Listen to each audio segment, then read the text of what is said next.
to talk to you about Boolean logic. The three things that I want to talk about Boolean logic, the first thing is that people get confused about the syntax of Boolean logic, how statements in Boolean logic look on paper or on screen.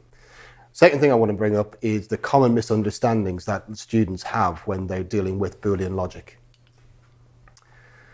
So Boolean logic, what we can see from the slide up here is that it's a very restrictive logic. You can't express anything particularly useful in it. You can't express love or friendship. What you can do is reduce statements and if statements and for loops, these kind of guard statements, down to something more simple than what they previously were. So it makes code more readable if you know and you can reason about Boolean logic.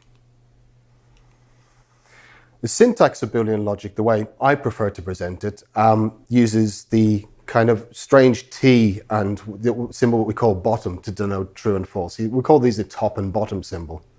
And you might use the letters P and Q from the Latin alphabet to denote propositions. And then we've got this strange upside down angular thing, which I use to denote conjunction or and. And again, we'll flip that upside down angular thing to be the other way up to denote disjunction or. And again, I use this strange little bent line to denote negation or not. Now, commonly in a programming language, you might represent these things differently. And some of the exam boards will use different syntax. For example, you could use 1 and 0 to represent true and false rather than my strange top and bottom symbols. But the interesting thing to note is that this is just a change of syntax. We're not changing anything about what it means. Similarly, you could denote conjunction or and using a dot, and you might denote disjunction or using a plus symbol. Again, we're just changing the symbols about how we represent it rather than the meaning of what we're talking about. But we make these little statements in Boolean logic true, false, P and Q, P or Q, not P. We might call these terms. And then terms are sentences, and we can take two terms and we can combine them into larger sentences by saying that a sentence and a sentence is also a sentence in Boolean logic. You have this beautiful recursive structure of Boolean logic sentences. Again, the computational thinking concepts come through in thinking about Boolean logic.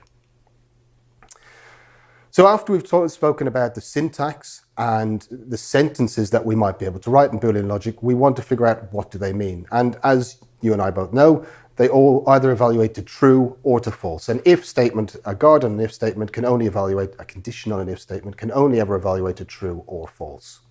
Boolean logic statements only ever evaluate to either true or false. And diagrammatically, I might represent these things using Venn diagrams. So what I've got on the slide here now is the proposition P represented as a circle and the proposition Q represented as a circle.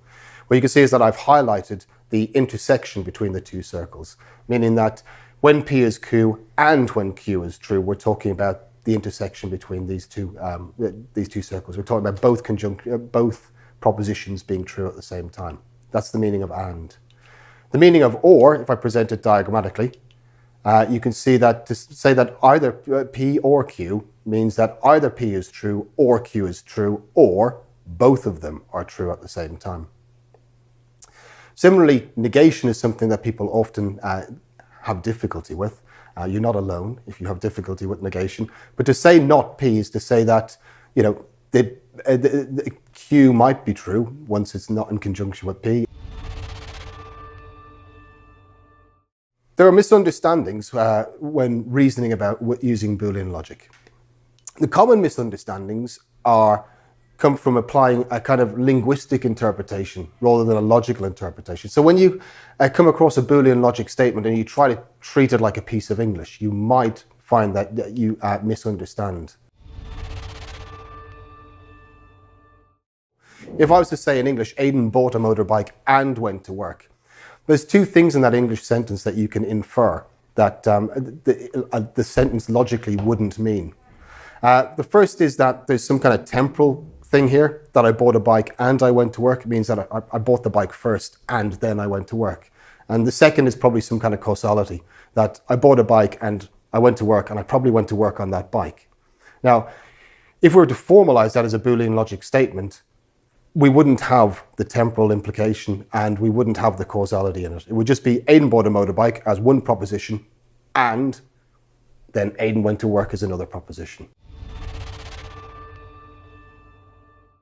There are further misunderstandings when trying to interpret the word or the logical connective or.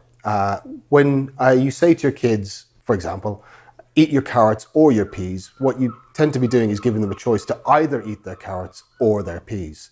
Logically, they're two distinct propositions and they could both be true at the same time. But the English language interpretation of or is this exclusive or. Either do this or do that. The logical interpretation of or is the inclusive or.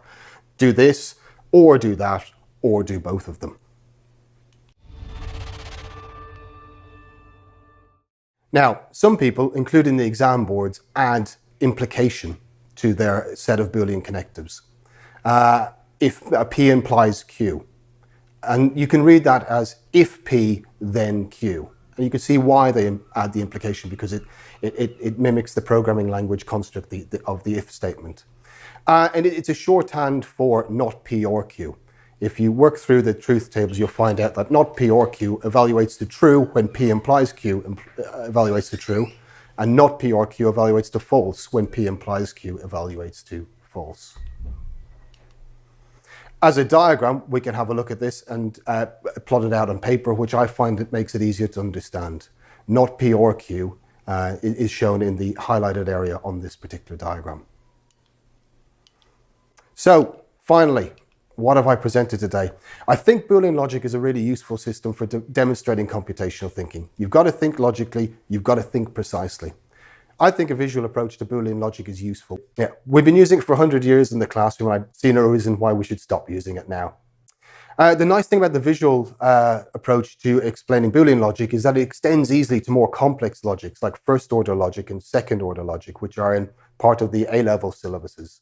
And finally, learners do make consistent types of mistakes. There's been a lot of academic work on trying to figure out which mistakes learners make with logic. And applying these linguistic interpretations to logical sentences is where a lot of them come from. As always, I'm happy to answer questions over email or on the CAS forum. So thank you very much.